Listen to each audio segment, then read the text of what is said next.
welcome, Anaran Atishan, everybody. Welcome to our Dragon Age special here at the Transmissions. In Death, Sacrifice. Before we introduce the story and our players, let me first provide the content warning for the final time. One which is very important for today's story.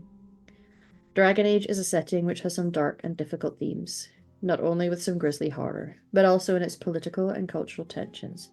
There are power imbalances throughout the lands of Thedas, and we have touched on them on occasion throughout this story.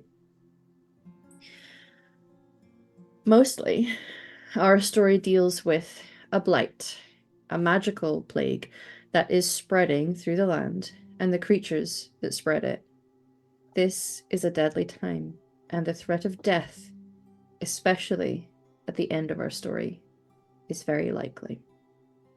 Rest assured, we're going to be respectful with each other and considerate as possible when handling this content. We've discussed our lines and veils prior to today's session, and we can check in with each other, but we want you to also be mindful of your own comfort levels, especially with a topic as sensitive as this. As important as the story is to voice, your happiness and comfort should be paramount, and as such, we would never judge if you need to step away. Now, my lovely players, for the final time, can you please introduce who you are and who you're playing?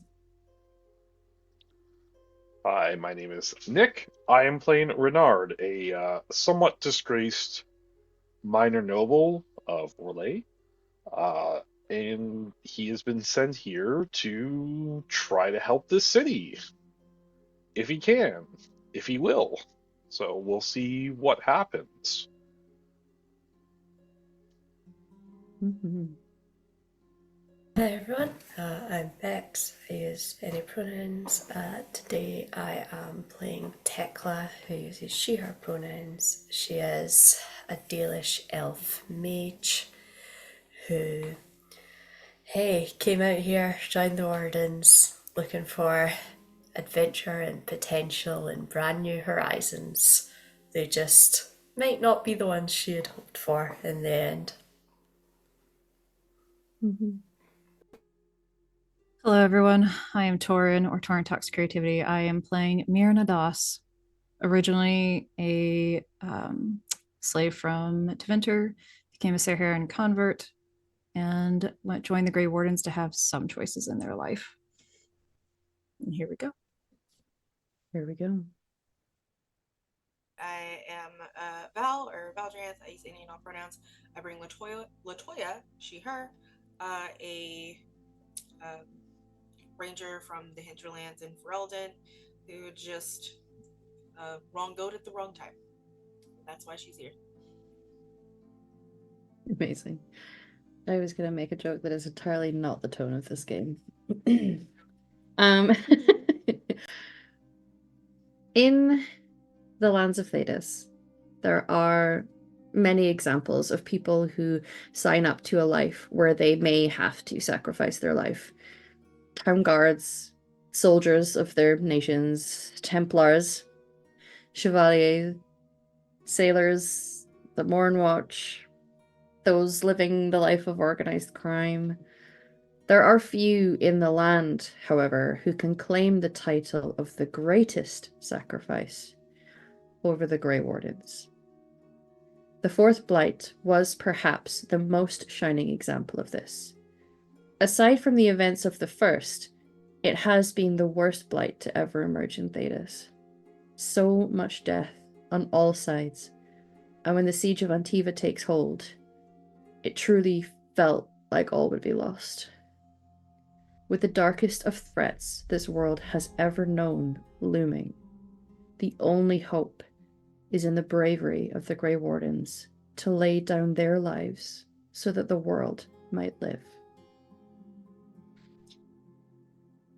Things were tense when we last joined you all.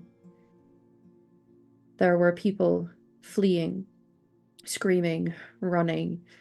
There are darkspawn coming over the walls. They have managed to get through the gates now.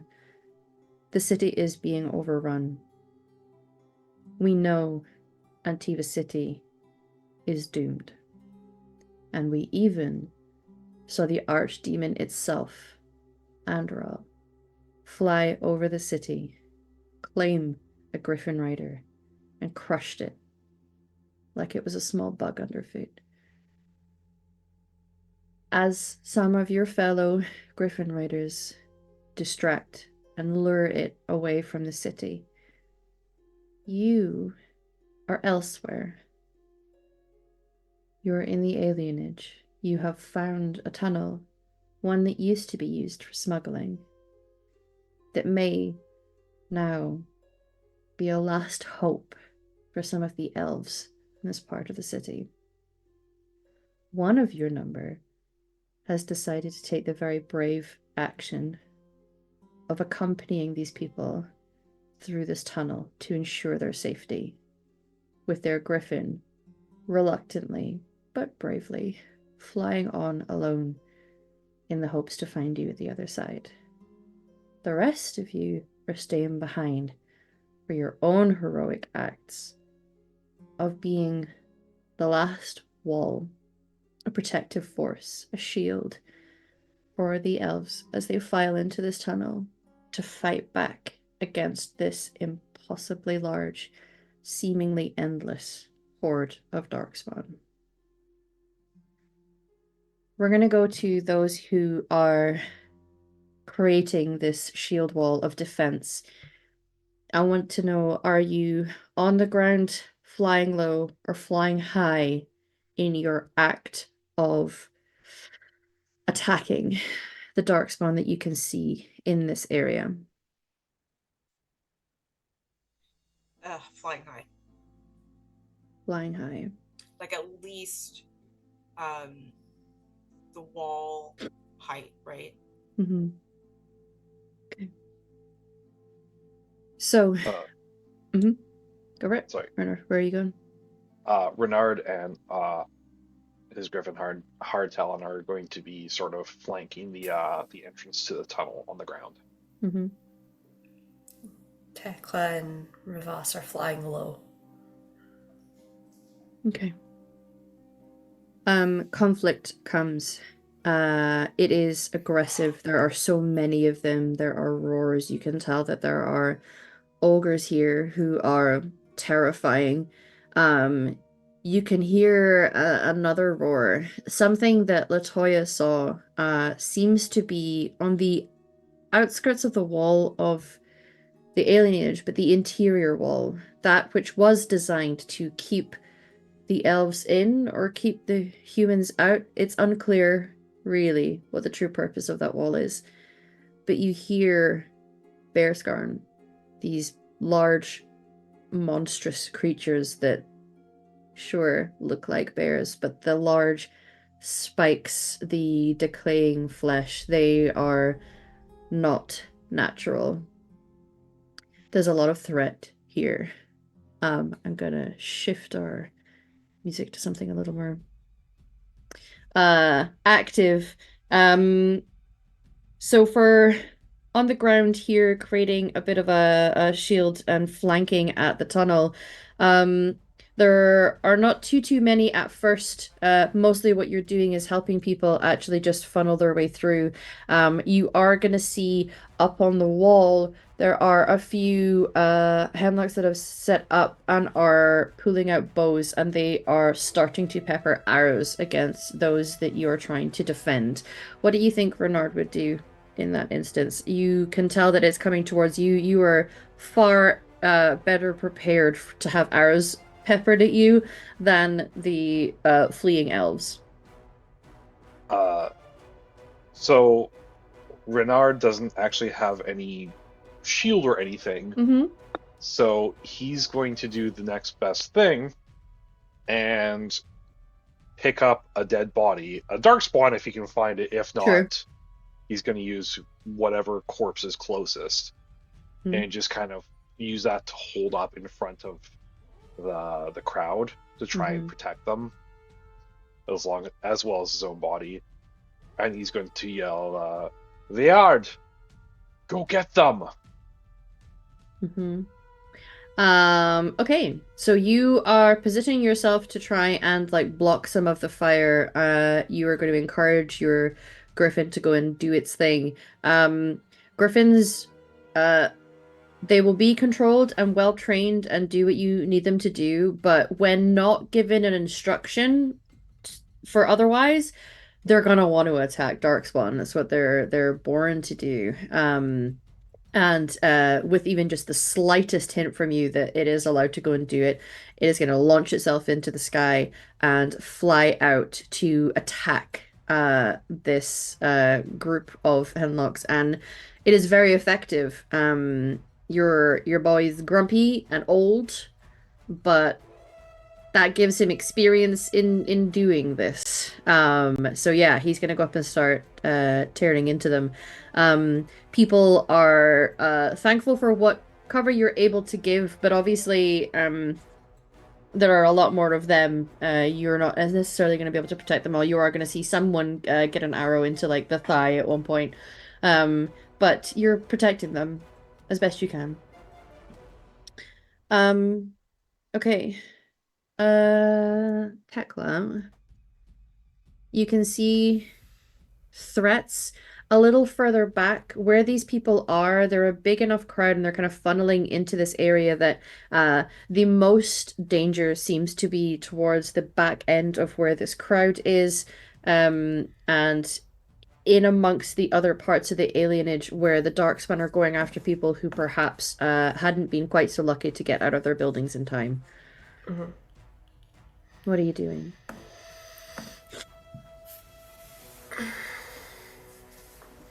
Now, I don't know if this will work, but Tekla loves to try something fun. You do have some fun tricks you can pull out, you know? Yeah. Yeah. Tekla takes one look at a couple of these big hulking ogres about and is like, you seem like you're going to be a problem. And she's gonna try and cast Bloodslave on one of them and see if she can turn that problem into a weapon. Immaculate. There are many things that I'm just going to allow you to describe without necessarily having to roll, but I would love for you to roll this spell Yes. to see if you are able to be successful in it. And then if it's Yes. successful, we're going to have some fun. Let's see. We'll see how this goes Let's first. see. That's a lot of numbers. That I'm is, trying to find what I'm gonna do. your total was 21, your target was 21. 19. You successfully cast Bloodslave. Lovely. And this is a hard one to get right. So please describe to us what happens, and with a special attention, without detail about the certain types of specifics, what you do to trigger using this spell. Hold on. You went a little crackly on the Oh. not too much detail on. So sorry. elaborate On that the so exact. I know. We're not going to describe the actual wound creating, but Sure. how it is that you cast this magic, if we see any sort of like visible effect, and then what the results are of successfully enslaving Sure. this thing. I think she frees up both her hands, like just is trusting Ravas to guide her. And yeah, we'll lash out to cast in this sort of wide, like sweeping arc. And there's like, it's not quite visible, it's like the heat shimmer in the air when it gets too warm, and you can see like those little waves in the air that kind of circle both her and the ogre. And then both of their eyes haze over with this same sort of almost white glaze. And you see almost like a ventriloquist with a puppet, it starts to mirror her hand motions as she's circling out on her griffin. Amazing. If people were paying attention to what you were doing, they would be, rightfully so, a little horrified at what they see. There's enough chaos where the usual reaction you might expect doesn't necessarily bubble out. However, there is this sort of like morbid sight of this ogre suddenly shifting its body language and it starts to mimic what it is that you are doing. What is it you are going to cause it to do in this first instance? What does it start to do? I think rather than any sort of coordinated attack, because as good as she is, her control is not quite infinite. There are some things that are harder to do with a body that is not your own. And so she'll take advantage of mass above all else. And where the darkspawn are congregating, the ogre will just start swiping with arms and feet and trying to clear out reams of these things at once. And not only out of my own sheer joy as a storyteller, the enjoyer of the story of Isaiah and what she did in her ultimate fate, and also the absolutely delicious foreshadowing of that goddess that you worship and what we learn about her. As you do this, you feel something in your core feels powerful when you cast this kind of magic in a way that is different to other magic. When you do it in this moment, surrounded by so many darkspawn with the archdemon in the air, that sound in the back of your ears, that song that is beautiful, but in a sickly sweet way that the smell of rotten fruit is sweet. It's louder. There is a moment where your mind is sort of aligning with that headspace of this creature that you are controlling and being able to control it in this way through its blood, through the infected, blighted nature of it, causes you to overpower it. There's just this strange sense in you. Somewhere on your body, it is going to leave marks. Where are they and what do they look like? I think they're down her forearm. Where the ogre is connecting with darkspawn, you see it mirrored in her own body. It's not quite the one-way connection that it seems to be from the outside. It's a door and it can open both ways, and the actions she takes through other people's bodies are still her own, and it reflects in those marks. Almost like blighted blood stains streaking down her arms. And you've always had a mark on you. We saw it at the start of your story that looks like blight, but it isn't. Is it? Who knows? Who's to say? The lovely mother of Hala would never do anything No such thing. untoward. No such thing. Excellent. High in the air. Latoya. So there are, I'm assuming, the arrows that are propelling after Renard, right? Yes. From a certain group. All right. Yes. Cool. As our ranged fighter here, what Latoya does with Toby, as they have practiced, when they swoop in, they do so right in front of the sun, so that his white underside is blinding, to where that it's can't see him coming almost, until that shadow sort of passes on, and then as there's and I'm holding on just by my thighs when I'm strapped in, right? Yeah. And he comes and he does this half turn, as he half turns like it's the arrow pointing from my longbow, and I do the release in order to just pop these archers. Okay. Absolutely. This is an action that you are incredibly well trained at. You You and your bow are one. It is an extension of you. And equally, you have learned how to be one with Toby. You're able to hold on not just through harness, but also the strength of the thighs of a griffin rider. Strong, you know?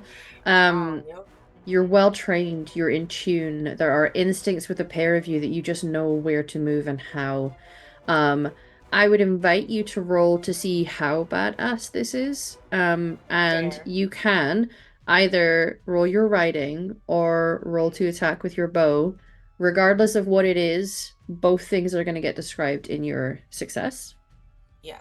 Both would be a it's like Same amount. it's a +6, yeah. Okay.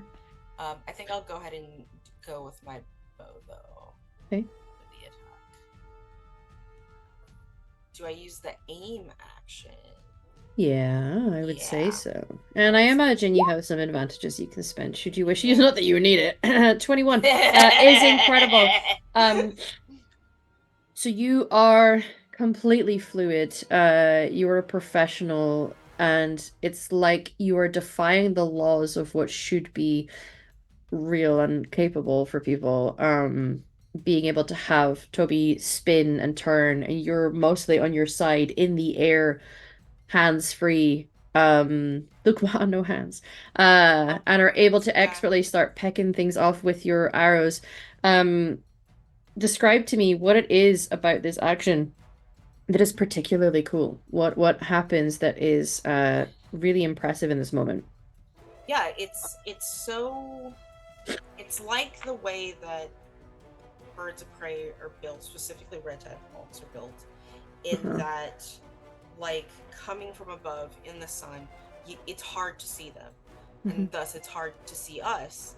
And so we're using the underside of his belly, we're using the sunlight, like using the environment to our advantage, almost in the same way that the archdemon did with blocking out the sun. Yeah. To just not be in the line of sight of these archers, because it's like they're blinded, they can't see, and we're a target that's just as bright as they are. But the thing is, because the sun is back to me, as soon as that twist is done, I see perfectly fine, and it's just very, very Legolas like in the succession of how I'm able to release arrows. Like I even like there's even a point where I think motion wise I'm not even pointing them from the quill. I have had several just in my mouth, so that the draw is even faster. Yeah.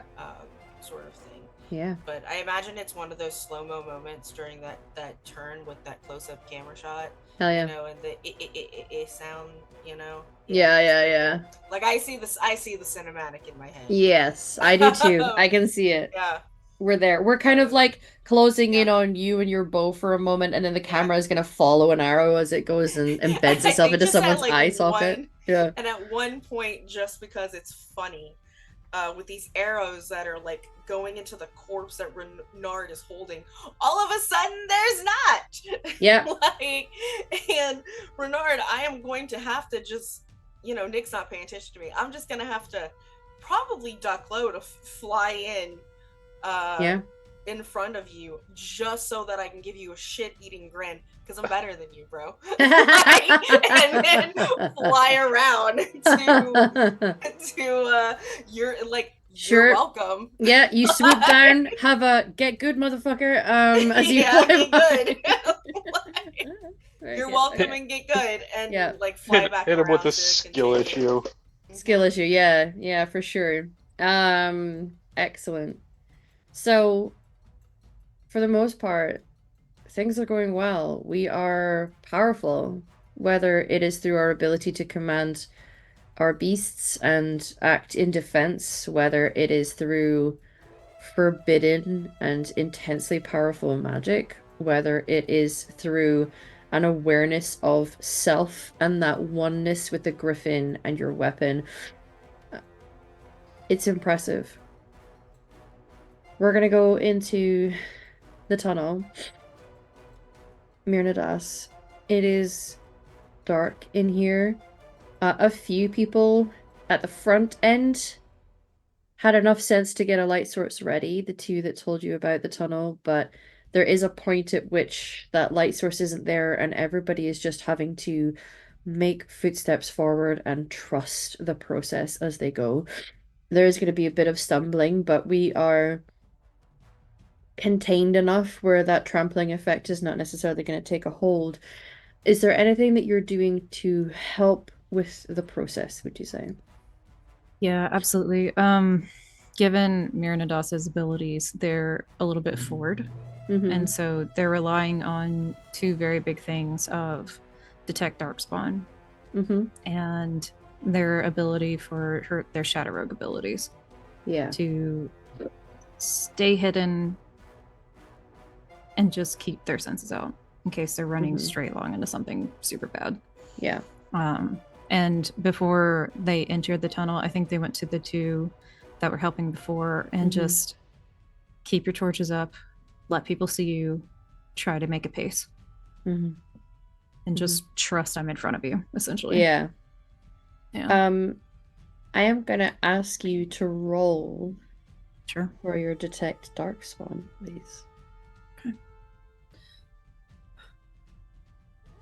16 with 3 stunt points. Excellent. Open up a sense that right now only you have. Yeah. Also, daggers are out, just for the record. Oh yeah, for sure. Out in front. Bristling. Yes. So it is overwhelming during an attack like this by darkspawn, during a true blight, to open up that sense when there are so many of them around. I think the main thing that is startling at first and maybe a little jarring when you first open up that sense to know exactly, almost pinpoint where that archdemon is. It's like you can see it, not with your eyes, but with your heart, with your mind.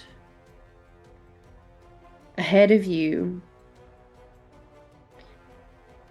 is disorientating because you can sense some, but it feels far away.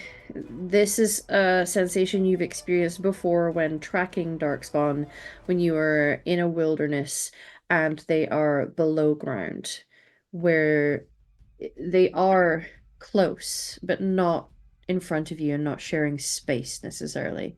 You're getting that sensation, and it gets less and less the further you go. There is going to come a point where you know you have gone underneath where this wall would be to the city, and that you are traveling to the north. It seems the direction you're going in is clear for the moment. The people that you were able to inspire earlier are doing a good job. And based on the successes that people have lent to them in our earlier session, that's helping. And the people that you were leading behind you, they felt that spark of hope when they saw legendary Grey Wardens come to their defense, something they were not expecting. And so they are following you with faith that you're leading them somewhere safe.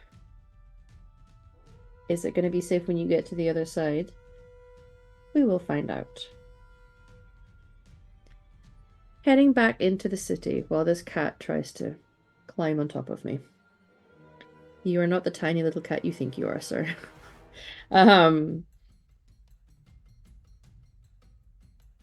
While you are here, defending the city, defending the people, defending yourself, something horrendous, something truly awful is going to happen. Either to you, around you, as a result of an action. Can you please describe to me what happens? And we'll go to Renard first.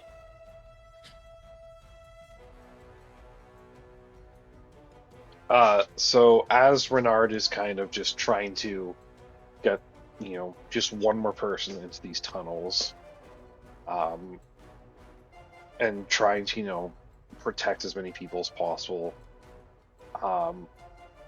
he sees his griffin get swarmed by, I guess it would be the Hurlocks.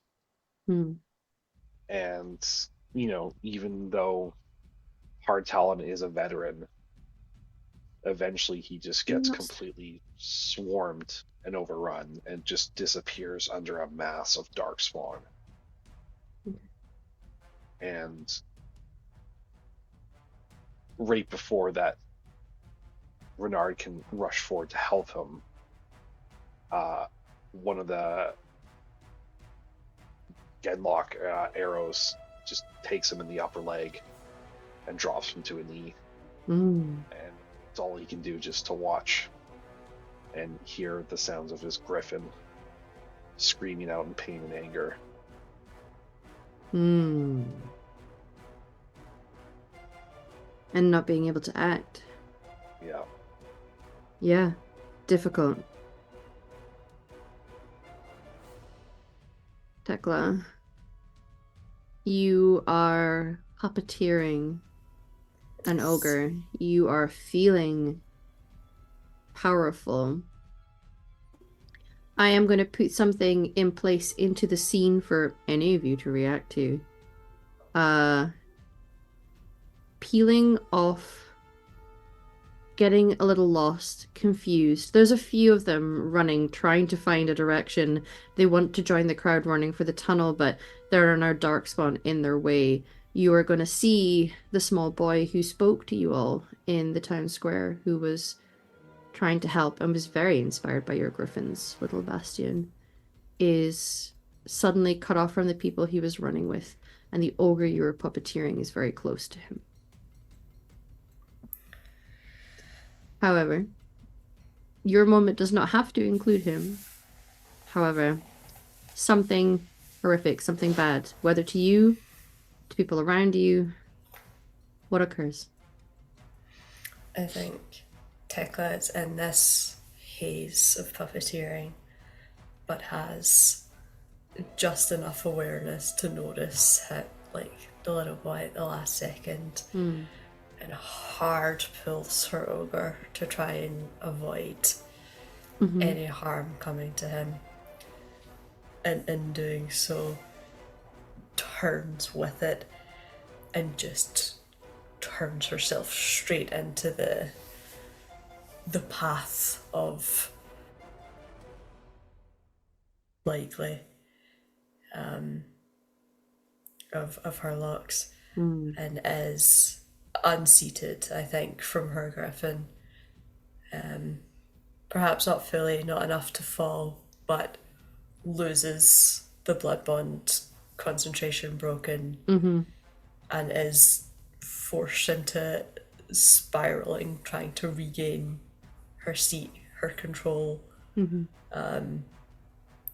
And well, now there's an alive ogre on the field who's just been under her thrall, and he's not best pleased, and I think she likely takes a hit as he swings out for her, and just like straight across the chest, enough to knock her back and sends her and Ravas out of the air and grounds them. Okay. Latoya, you're higher up in the sky. You've done some successful archery. Yeah. Swooped down and taunted playfully with Renard.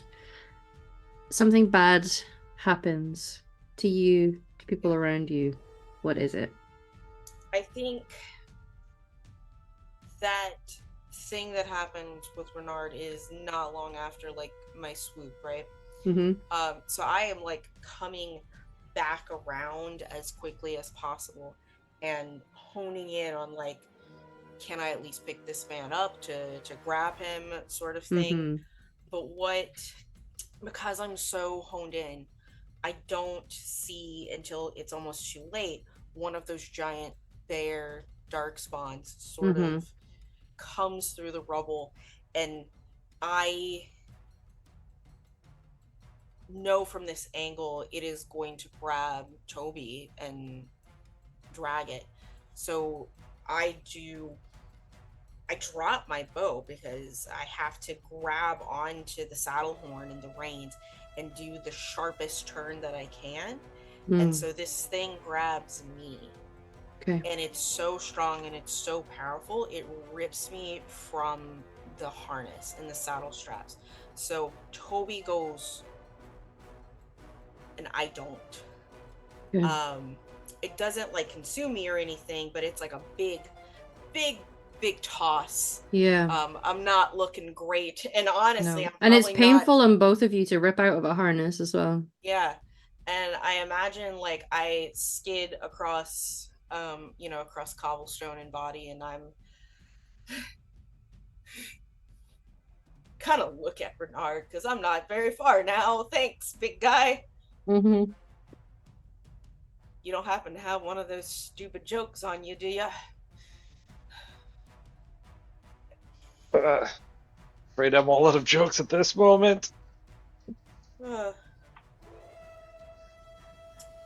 out my dagger. I'm still on my back, but it doesn't matter. No. Okay.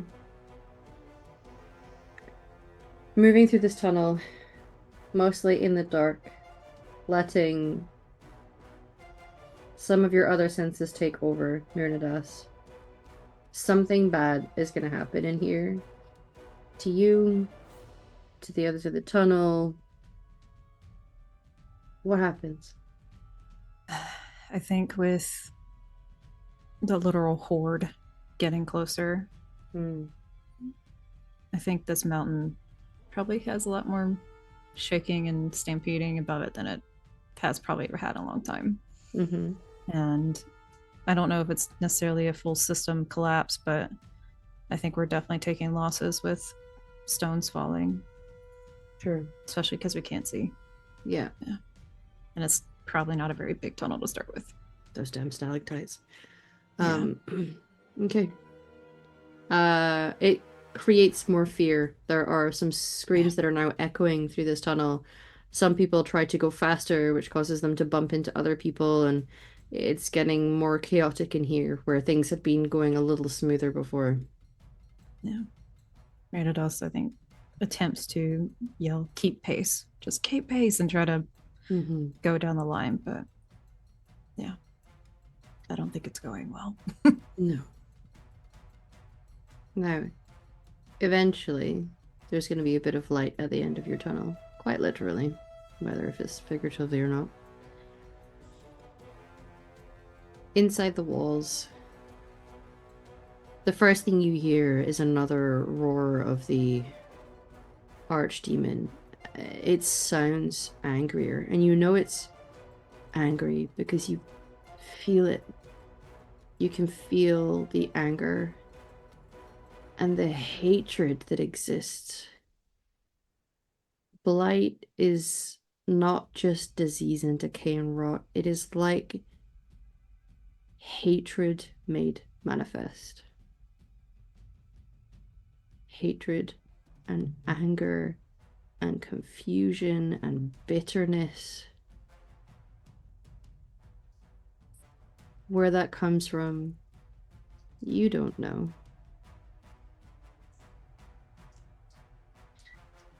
Something is going to turn the tide. You're going to be able to pick yourself up and do something heroic. Maybe you're going to be able to defend some people. Maybe you're able to fight people off. Maybe you get to somewhere that is safe. Something good happens. We'll start with Renard. Okay, so that bear creature Hmm. is still near Latoya. Yes, it is. So Renard is going to get back to his feet and just swing his arm down and snap the arrow off with his leg, and then let out a war cry and charge this bear. Mm-hmm. I think I can use my war cry skill for this. You can. Yeah. So. I think in this moment, not just because of the charge or because of the war cry, but because of the twisted connection you have to blighted creatures. In this moment, with this action, I'm going to allow you to roll twice and take the highest. Okay.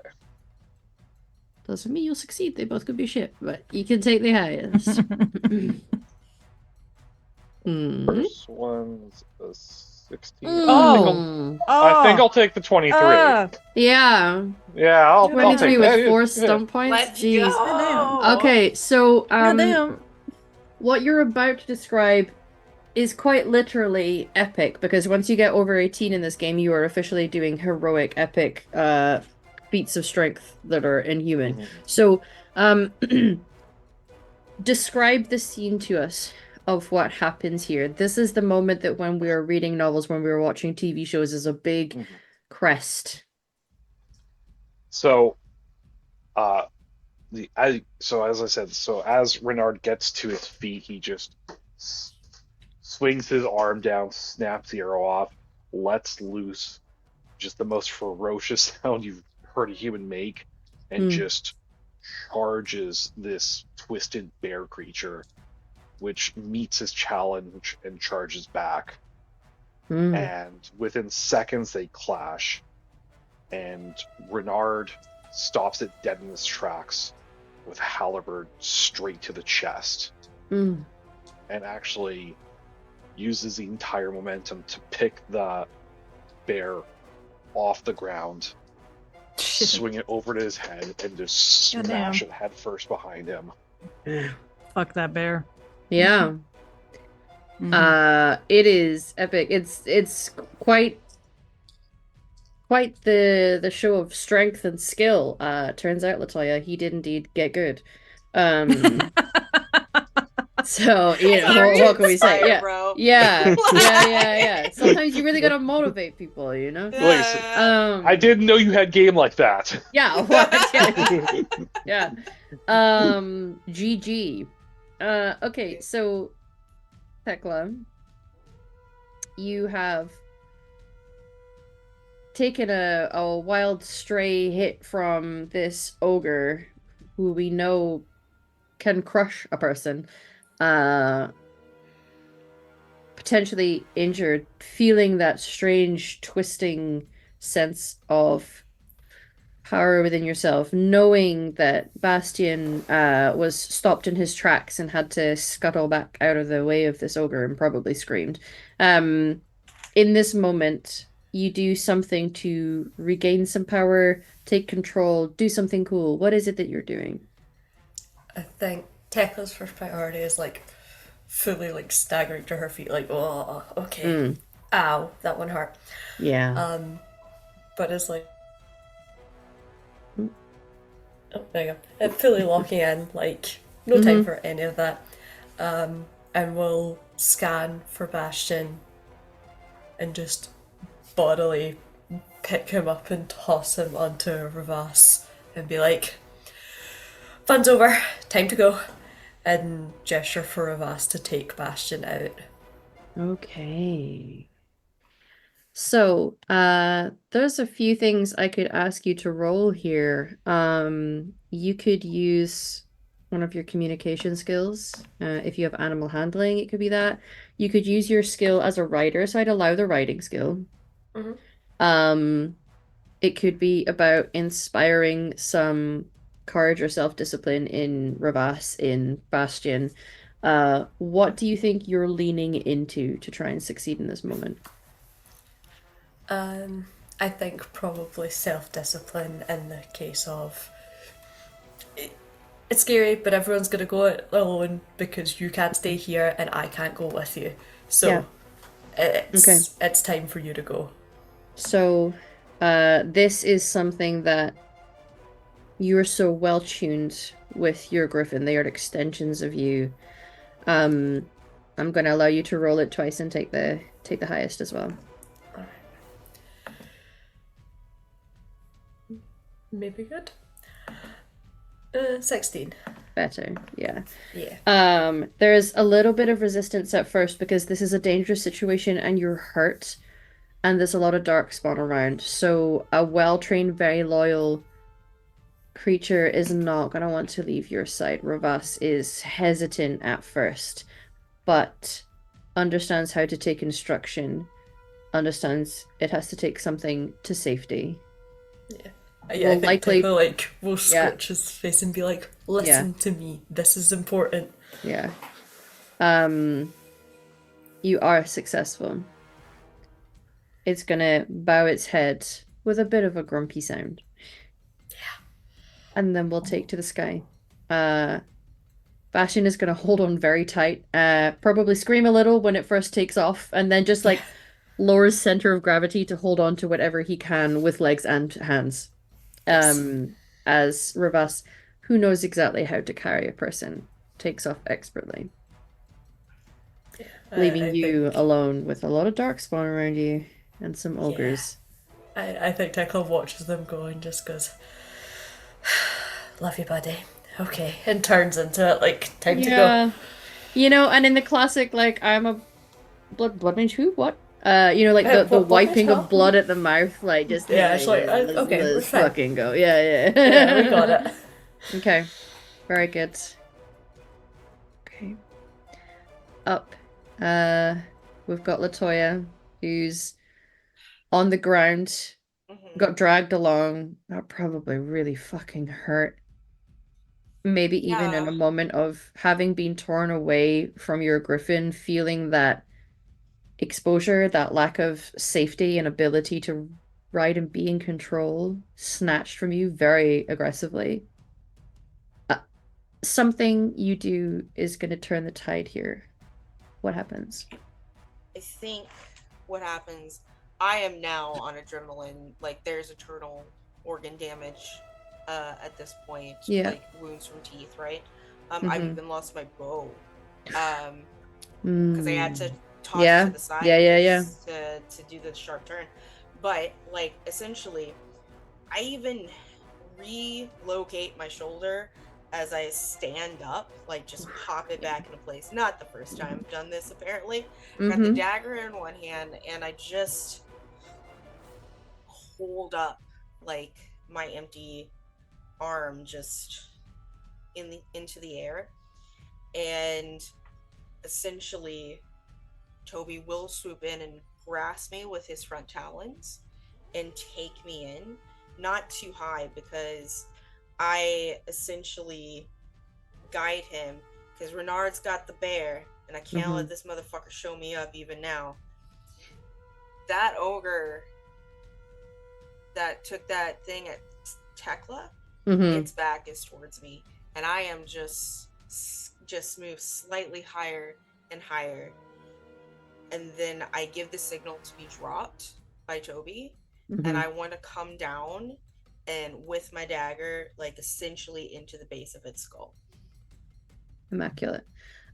So sudden surprise attack is a rogue, has a griffin helping coordinate you. I can't see you, so yeah, roll to attack with your dagger. You can do it twice and take the highest here.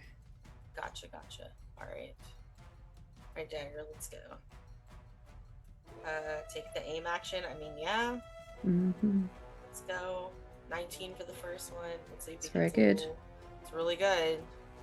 Let's see. 19 on both. It really wants a 19, you know? It really wanted a 19. Yeah. Okay. You are successful. You land it how you want to. Describe to us what this looks like. It's like, as And sort of in that same moment, I know that Tobes is gonna not want to let me go in that moment at first. So I start to like signal for the let go even sooner. But when it comes down to it, like, he knows what he's trained for and he knows what I'm trained for. And he does let me go. And I think like the way as I like sort of come down, my hair comes undone and it's just like big and black and flowy, almost like a tail behind me. Yeah. And, you know, I have like dagger on the pommel, and as it just like bores down into the back, into the base, like right at the nape, right? Yeah. Like ogre brain is getting You find the elf everywhere. switch. Yeah. Yeah. Okay. Sort of thing. And you know, I look at Thekla and I was like, hey. Mm-hmm. That And your boy bloody on the floor, like, like, and I imagine it staggers, like I imagine it even falls forward, and it's like after that I'm just like, hey. Yeah. It lands like this and you're on top of it. There's still 1,000 more, but oh, who yeah. cares? Yeah. Yeah. Your boy's gonna keep circling above, looking for more instructions, because, as you say, well trained, in tune. Very good. Inside the tunnel, with a collapse in parts of the roof. What are you doing, Myrnadas, that is successful here? Something good happens. I think Myrnadas is using their voice and hoping that the two that's been helping will help as well. Mm-hmm. But try to spark some courage, especially with the light ahead. Yeah. Like, we will be out of here again. Like, this will work. And I'm not even sure if they totally believe it, but I think they really want to. Yeah. There's something about, I guess, being an elf who was once enslaved and found freedom and purpose in what you were doing, and now in this moment leading countless elves out into something close to a freedom.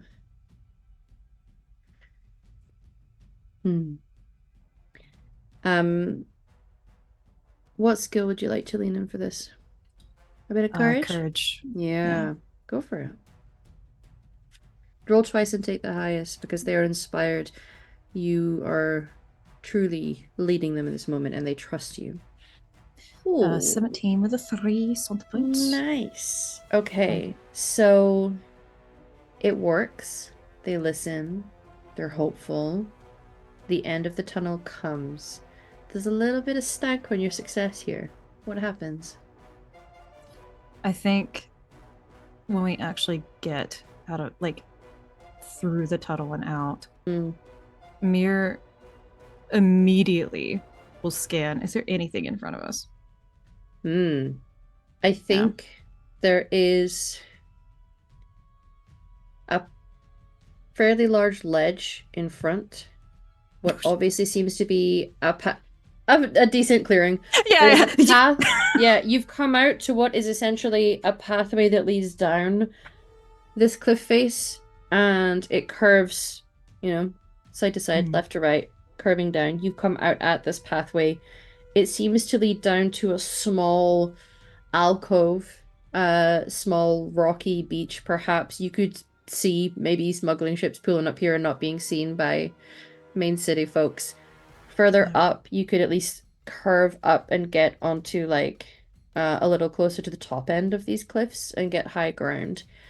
At the moment, you're not hearing or seeing any Grey Warden. I think your senses are enough to know that they are not very far away, however. But one thing you do pick up is swooping now in front, and it would surprise a lot of people, but you almost were expecting it happen. as Sprig swoops down and lets out a rather victorious caw as it can now see you, and it did what you asked it to do. Yeah, I think as we're getting out of the tunnel, and I've called for courage, like, get your ass out here. Yeah. The moment that we erupt, Mir's been a little bit ahead of them, and I think Sprig comes down, literally does like just a little quick hop, like jump on both feet. The hood comes up, jumps on Sprig, and we'll start directing people just down the tunnel or down the ravine, down towards the coast to the alcove. Thank you. To the alcove. Okay. Down, definitely down. Yeah.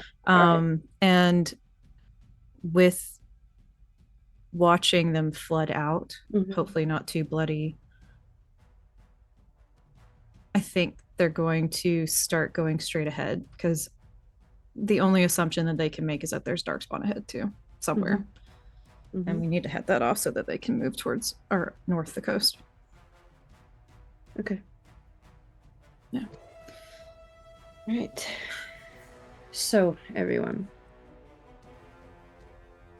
I'm just going to shift slightly here. That one, I think.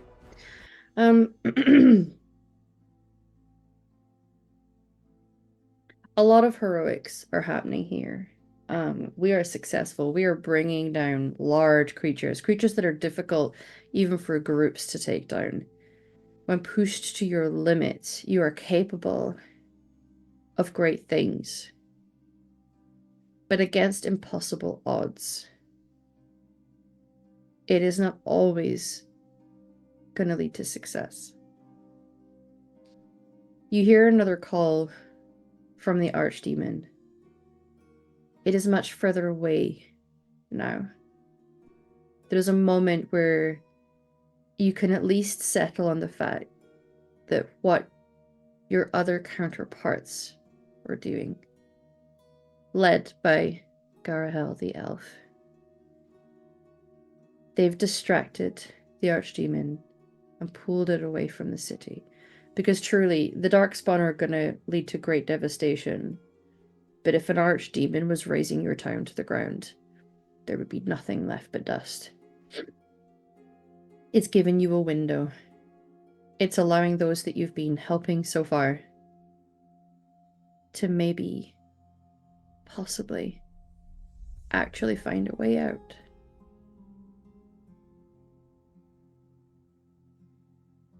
As we approach the end of our story,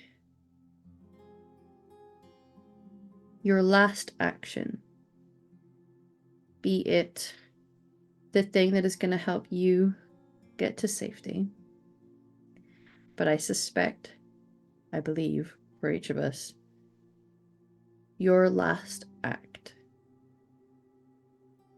is going to happen. Most of the elves you were trying to free managed to get into that tunnel. They're going to be able to make it to that small alcove. And the action towards the start from Renard, trying to inspire a ship's captain to do something heroic in the face of being able to save his own crew, may be able to scour the coast away from the city and find some elves tucked away against a cliff face, to scoop them up and help them to freedom. Most of the people of Antiva City don't make it. We're going to start with Renard. What happens to you? So Renard knows that he's probably not going to make it out of this, not with a bum leg and no griffin. So his last act is to at least make sure that they don't take his griffin. So he's going to fight his way over to where Hardtalon fell, yelling insults and curses and trying to draw as much attention to him the entire time. And hopefully by just another couple seconds, just for anyone else to make it into the tunnels before it's too late. He's not concentrating on defending himself at all at this point. It's just how many more can he kill, and how long can he last? Mm-hmm. Hard Talon would be able to liberate himself when some are coaxed off of him. It is a difficult thing for a griffin to accept their partner being in danger when there is a chance of them saving you. What occurs that causes Hard Talon to have to accept that flying away is the only way to save himself now?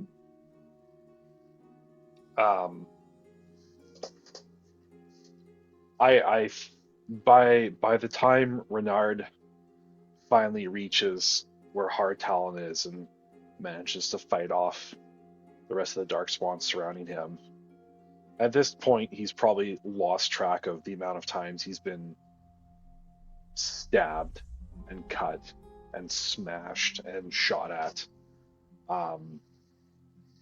Adrenaline's the only thing keeping him going at this time. And, seeing how hurt Hard Talon is, he kind of just takes a breather, leaning on his halberd, and just sighs, looks down, grabs him around the chest, and sort of helps to haul him to his feet. It's like, you know what, old man? I did actually kind of like you in the end. And he's going to just shove him off the wall and force him to fly away. Okay. You at least, in that moment, see him fly. Not as smooth as before. The injuries have taken a toll. But he gets away. And you can see the last few remnants of the people who were going to be able to get to the tunnel make it through. Starting to slump over against the wall, he kind of takes this opportunity to get a little bit of a break. He's just, hell. You know what? I probably could have taken a few more. In war, victory.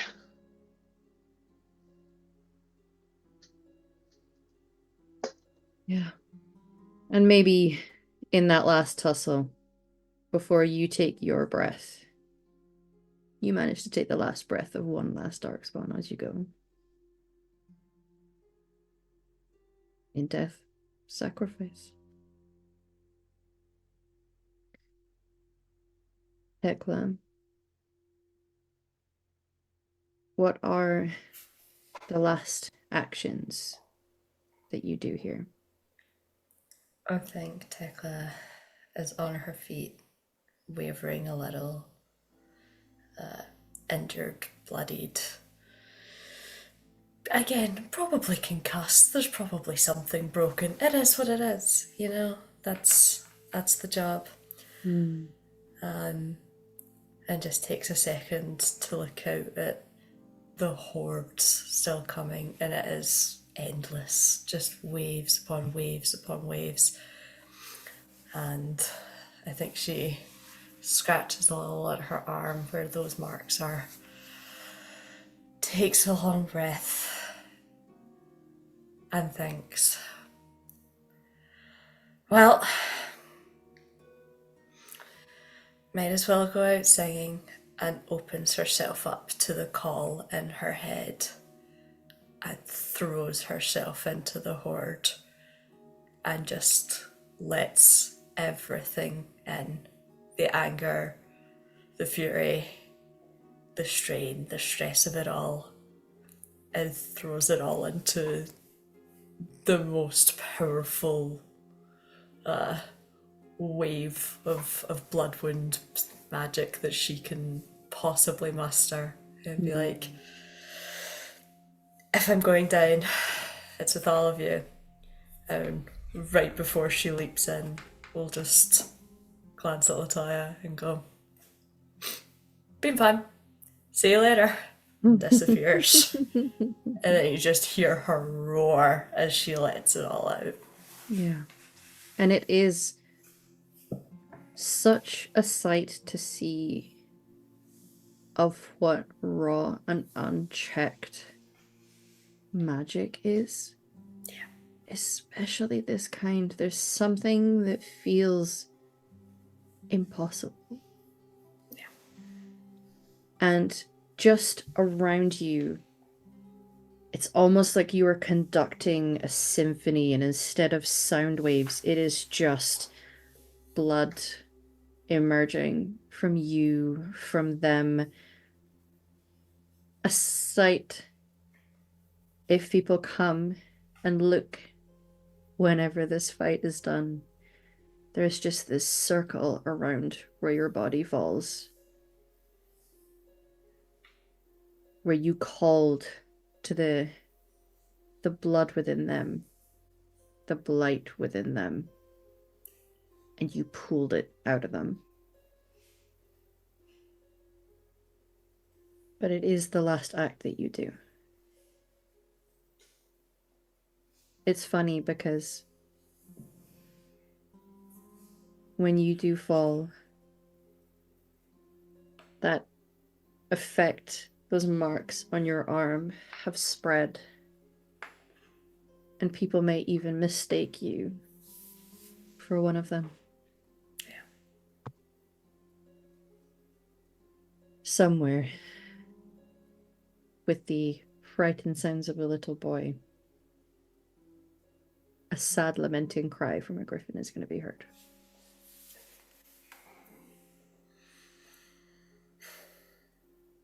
Latoya, what does your last action look like? In Thekla's dramatic sacrifice, I sort of roll. I don't even have a dagger. It's still in the base of that ogre. I roll off the back of this thing after I salute her goodbye, to not be caught up in that moment that is her, and I sort of look across and I see Renard taking that one guy's last breath, and then Toby lands in front of me because what are we doing, partner?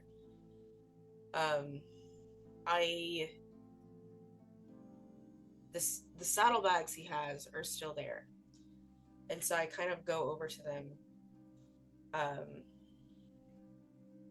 and then come around to him. Latoya's cold. She feels she's freezing cold right now. She knows what that means. She knows exactly what that means. And I have essentially this a scroll almost, or a letter, or what, a scroll, which is actually a letter to my family.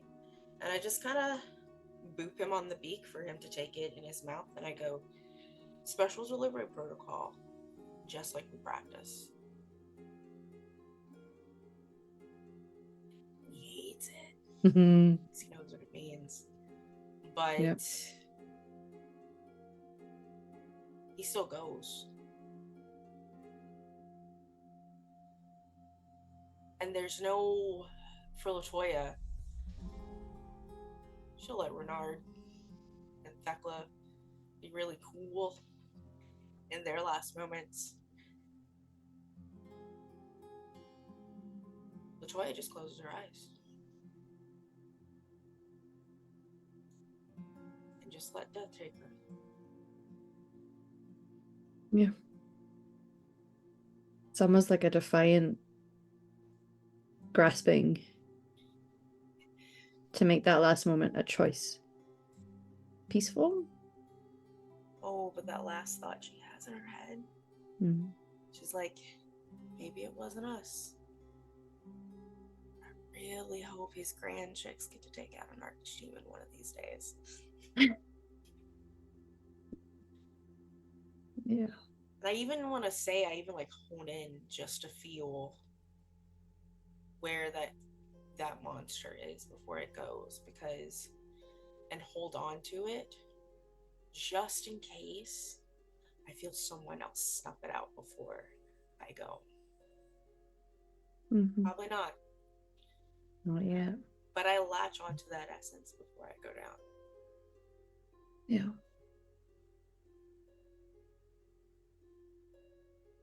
Okay. Mirnadas. What are your last actions? I think while we're in the air, seeing them filter out through the cave, hopefully see the boat. I have no doubt in my mind that there are stragglers or other small motions of darkspawn floating around. There is. And I think they could probably hear me scream the horde that I brought out, just not today. Like, they're not getting them today. And I kick Sprig with my heels and just start a nosedive at the horde part that's coming. And I'm yelling in Sprig's ear, "This is my choice. You do not have to make it, but they will not get them today." And as we're just nosediving and going to do what we do best, weave in and out, take as many down as we can, I think Mirnadas is just repeating out loud, trying to almost use their own courage for themselves. Just, this is my choice. I will finally make this. This is mine. And some recurrence of that. And as they land, they're going to leave the choice up to Sprig to stay and help or leave. But I think in their mind, every darkspawn face has a magister on it, or a Canary and horns. Like, just as the darkspawn come from, humans and everything, as we know, won't get into that, but I think every ogre starts to take on a Quinari face. Every Harlock has a human Deventer face. And I think they are probably just screaming into it as they fight and before they go. You will not get them this day. Yeah. Yeah. Unless you deem it otherwise. Griffins are very intuitive. And they know what you feel. The way that you know what they feel. You don't need words for that. And Sprig has always been able to sense your pain. And I think knowing what you're going through, that this is your choice, it chooses not to let you do it alone. I think in that last little bit, because there's no way we don't get overwhelmed. I think in that last little bit, Sprig being Sprig probably protects Mirnadas in the last few moments. And I think they just whisper to him, "You are my best choice. Thank you for choosing me."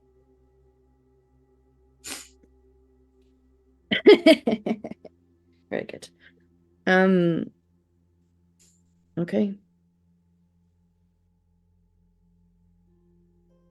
Normally with endings, they are quiet. This is not a quiet end. Antiva City is overrun. It is destroyed. And your efforts, heroic, the efforts of all the Grey Wardens here, It's heroic.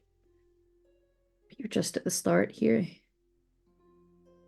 It felt like a long time.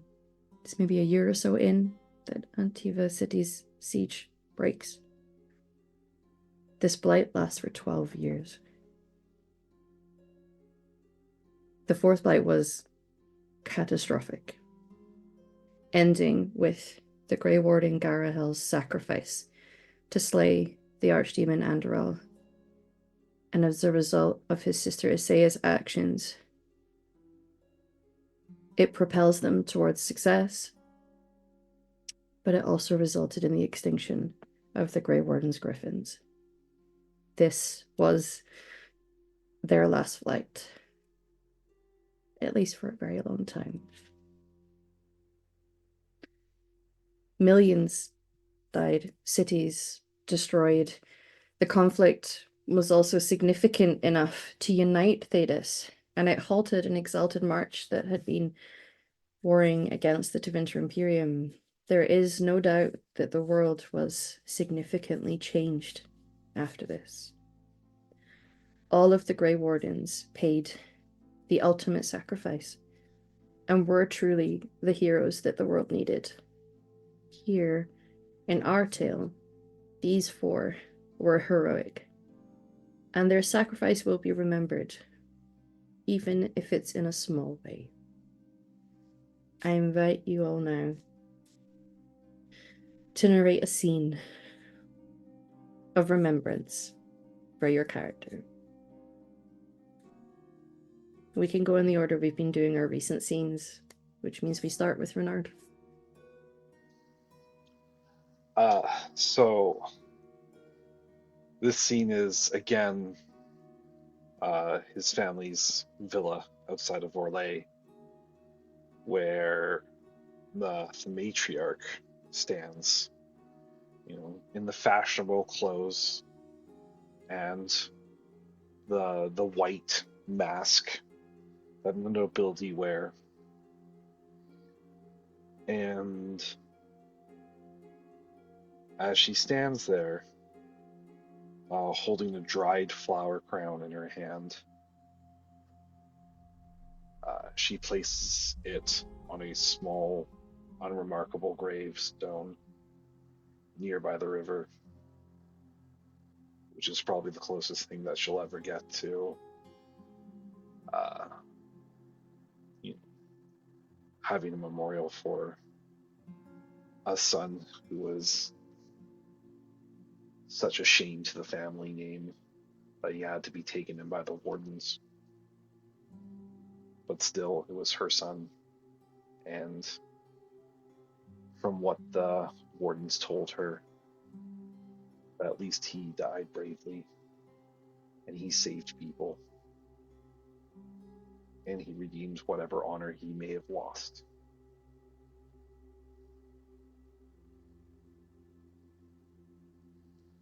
And maybe on a ship somewhere, there's a captain and crew who feel that they are better people for making a small sacrifice and saving just one more person.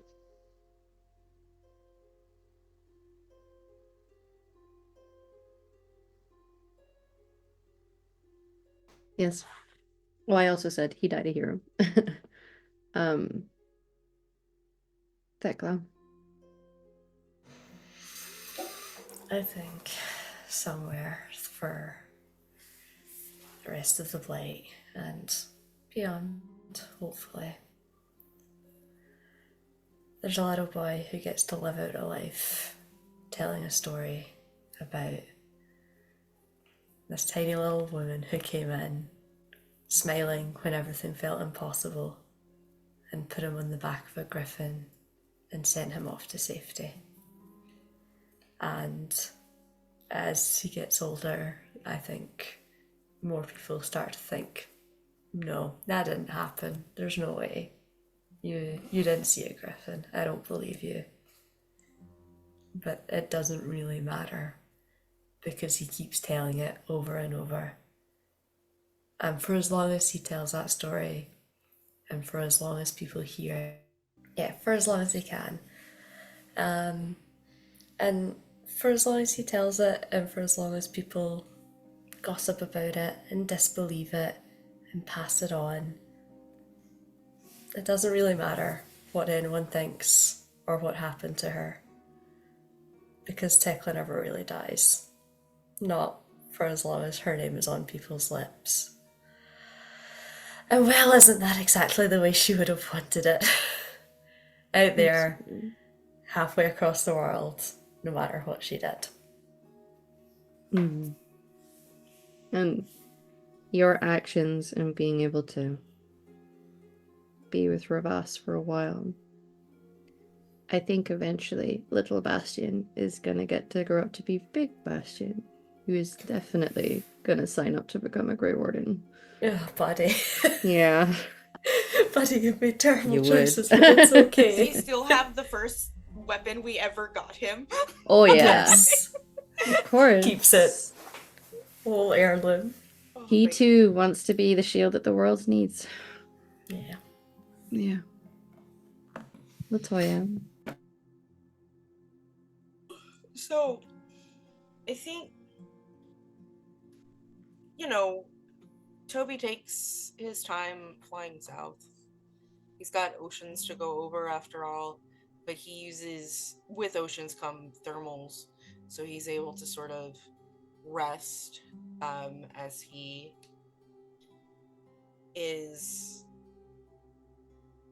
essentially giving his last order, just complying.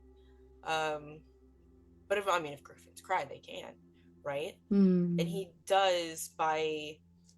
travels the route because even though Latoya never landed here to let her parents know that she was training her griffin for this, she did come back to the hinterlands specifically to train him for this route. Mm-hmm. And I imagine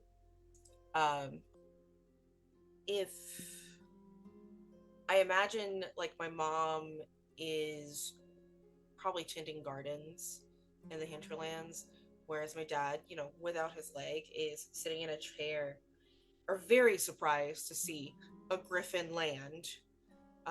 Seem a little thin because he has had a journey, but with this thing in his mouth, and just drops it, and it's sort of like, because the wax probably kind of came undone, so it unrolls all the way down, and almost like it was planned at the edge of this scroll, it just reads, "Don't rot away." And the rest, if my dad sort of looks up, is one, all of Toby's known trained commands. Mm-hmm. And because I was with the Grey Wardens, I had the craftsman come up with a blueprint for an accessible saddle. So that now that I'm gone, Dad can get back to work. But at the top of that, it says, "Don't fucking do it for Redcliffe." Okay, yeah. Fuck that guy. Okay. Yeah. All right. So, yeah. Toby's probably going to have quite a comfortable rest of his life. Okay.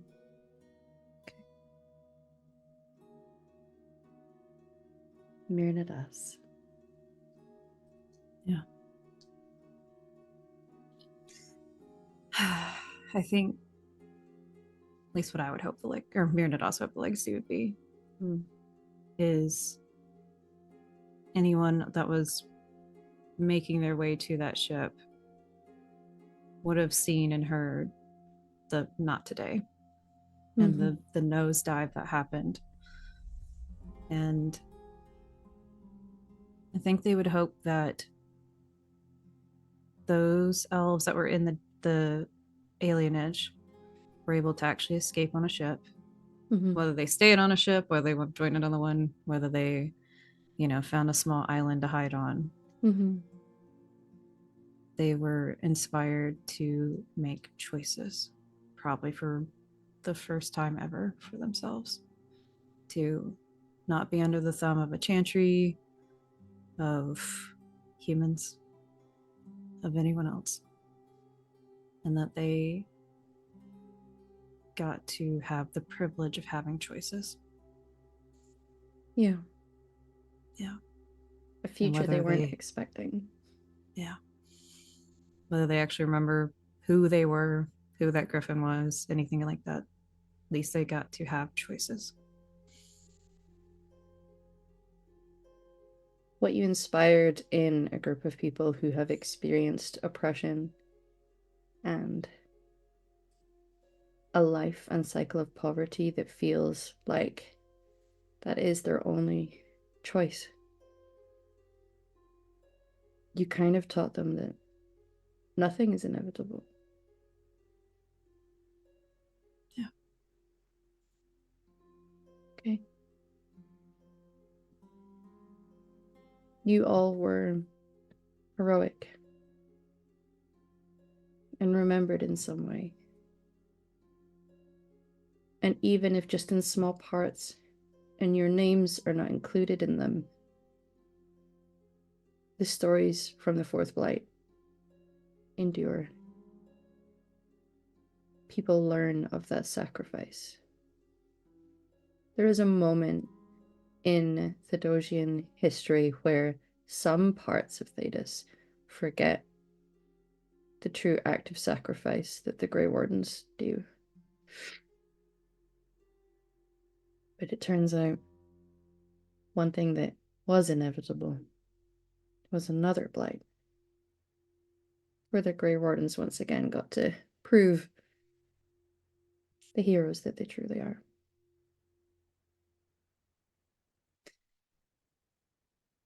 So, thank you everybody for joining us for our special story in Death Sacrifice.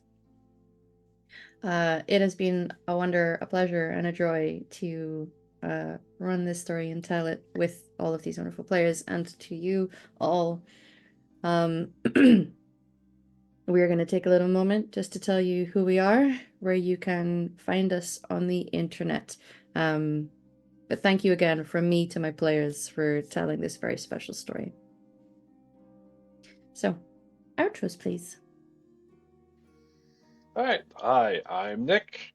I'm not around too much on the internet at the moment. I will be working a little bit behind the scenes with Extra Life coming up, so I will be assisting Val on her channel with her stuff. She's going to be running a bunch of really cool stuff, so check it out. Help us raise some money for a great cause. Because we love supporting. Mm-hmm. I do. Yeah, that's basically what I do. I'm not a good fetcher. That's my job. It's important though. But we are going to be raising money for children's charities, for the Extra Life Foundation. So please, stop by, give us a view, maybe throw a couple bucks to help some sick kids out. And that's where you'll find me. Excellent.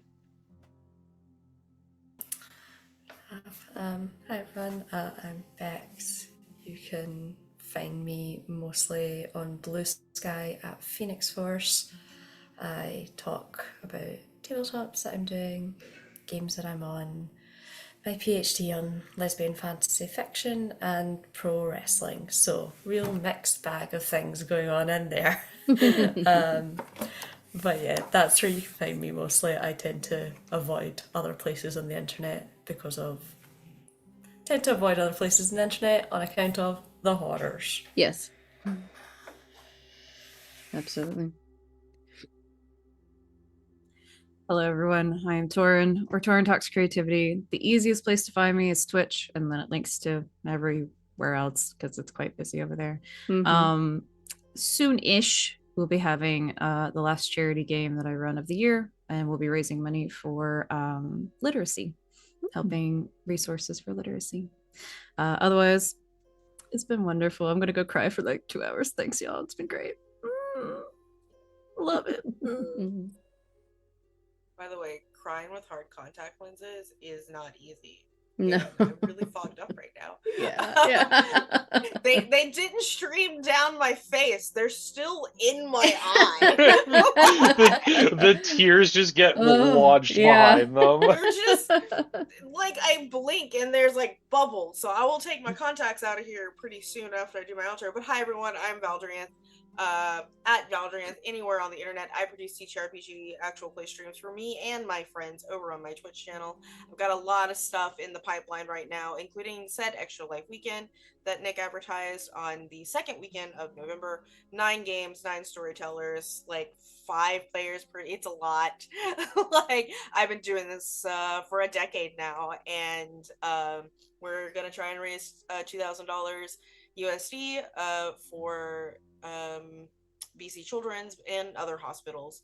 Other than that, the other things that I do a lot on my channel. The things that I will have is Fridays is gonna be Fabula Ultima with my. So if you love Final Fantasy, fucking come see us. My friend Angie at Phoenix Fem is going to be running that. Saturdays, Emma here, Humaloo, we'll be running an 8-episode Fallout campaign for, what is it, like social credit scores or Social something? credit scores, yeah. Yeah, It's yeah, buck I'm just playing wild. a burnout teacher that really likes King Kong. Yeah. And Yeah.